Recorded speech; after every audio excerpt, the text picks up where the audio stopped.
What do we owe Canada? I ask myself this question a lot, and I do think I owe this country a lot. My great-grandfather came here about 100 years ago on a boat as an orphan from Ukraine, and he came with 3 younger siblings. When he arrived in the orphanage, one by one, each of his siblings were adopted until he was left alone in this orphanage. And eventually a family came who did want to adopt him, the Dunkelmans. He, over time, built a relationship with these folks, and they did want to adopt him, but there was a condition. He had to change his last name. His last name was Noss, my last name, to Dunkelman, which, no offense to any Dunkelmans in the crowd, is a pretty shitty last name, but he chose to keep the name Noss, right? And my name today is Joe Noss. I have the name of my great-grandfather because of his stubbornness and because of Canada, right? He was literally raised by this country, and so I feel like I owe a debt.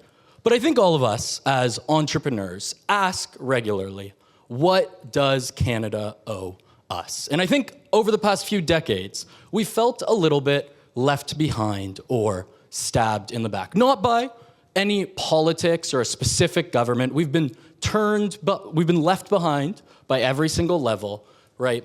Entrepreneurs have not been a priority for some time. And I think, therefore, we choose not to focus on how we can necessarily give back. But I would say, in this context, things are changing. And I can't speak to every government or politicians, but I can speak to how they are buying goods and services, because that is what I'm focused on day in and day out. And I want to tell you that things are changing. There are 2 main ways this is happening. One is Buy Canadian. I'm seeing it in every request for proposal document that is posted by every level of government. There is a priority to buy Canadian and buy from small to medium-sized enterprises.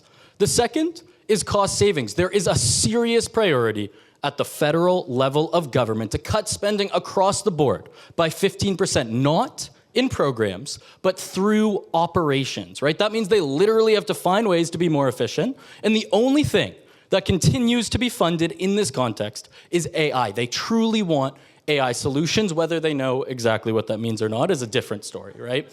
So in this context, how do you all actually win government contracts? How do you break in to what is probably the most difficult customer in the country? Well, there are 3 relatively accessible ways, for you, your company, your business to actually start selling to government, right? The first is sole source contracts.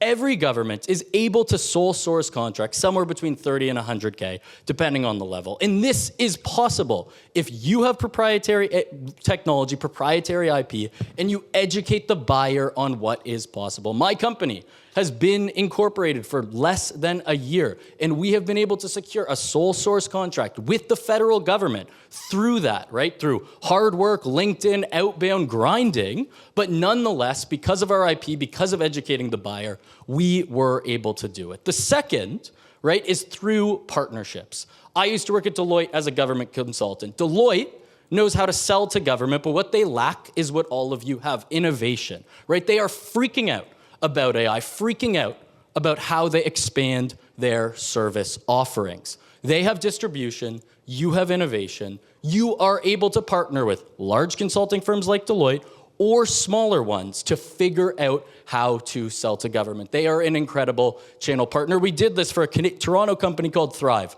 They helped people find jobs. We started selling them to provincial governments. Their main revenue stream now is selling to governments. They're in the tens of millions of dollars. The final path is what we call challenges, right? The government puts out these programs, these calls for proposals. There's Innovative Solutions Canada, there's the Ideas program, and they present a specific problem that they're asking you as a business to provide a solution to. And if you do win this competition, you get easier access to selling to the federal government. There was recently an AI solution program, workflow automation thing, where the 20 businesses that won got a $1 million contract to test their solution with the government, and if the test is successful, are able to sole source additional contracts. Let's be clear, This is not easy, right? It's not easy. We as taxpayers would not want our government to be buying software from startups that it's so easy. But the fact that it's not easy is the point. In this day and age, where AI commoditizes software, where it's so easy to build anything, barriers to entry, right? Challenging sales channels are exactly what you want, exactly how you can win in the longer term. So, when we ask ourselves, what do we owe Canada?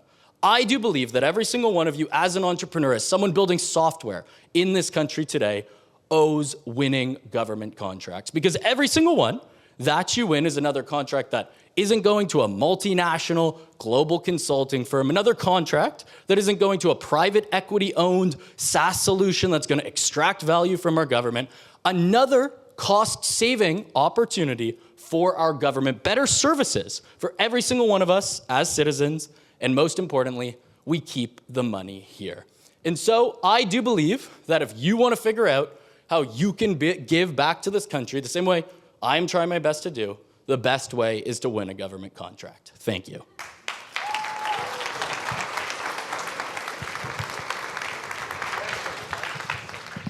You can take questions. Questions? Hi, question for you. How does David beat Goliath when the Goliath has got a war chest of $1 million plus for lobbying? Because I've seen, for example, in the sphere of AI, one company in particular that's just hitting all the governments, very, very well funded, and that seems to maybe put off people who have great solutions but don't have that kind of money. Yeah, so first off, I just want to say I would not dress in a suit to come here. No offense to anyone who's wearing a suit. I was at an event before. I would be wearing jeans and a t-shirt. But with your question, right, I think there's two things. One is that the government is actively putting up barriers to entry to these multinational companies, to those who are lobbying actively in two ways. One, by stipulating that the solution must be a Canadian solution, and two, that giving priorities to small, medium enterprises. You are not going to be able to win a $100 million contract and $1 billion transformation, but where you do have an advantage is on smaller solutions, especially those where they are trying to procure AI, right? They do genuinely want to buy Canadian in that context. But I appreciate the question. I think it is scary, but I think you do need to take the effort of kind of educating the buyer on what you're offering. Yeah. Hi. So I was a military contractor quite a number of years ago, back before a lot of tech was available. And I remember the painful process was not actually filling out the RFPs, it was finding the contracts. There was hundreds of thousands, and you just scroll through them and reading them. And I don't know if there's better technology these days, but that is, to me, the biggest pain point, finding them. Yeah, no, I hear you on that. If only there was a solution that specifically helped you find government contracts. I swear, I did not tell that guy to say that. I don't know him. But that's exactly what we do, right? So I'm happy to chat a bit more about that if anyone wants to at any point. Hello, my name is Ralph. Hello, I know you. I am not a woman. I'm not under 40. I'm not a delusional schizophrenic drug addict freshly released from a mental institute requiring a grant of some kind. All I have done is redesign the computer to safely process malware-infected files. I cannot get a $10,000 grant to buy the parts to build and be the spark to ignite a new industry. Help. Well, Was there a question there? listen, if I was in charge of grants, I would be, but I would just like to stress, I am the government contracts guy. I don't touch grants. That's another business. Thank you very much, Ralph. I'd love to help Thanks. you if I can. Can we get a round of applause? So,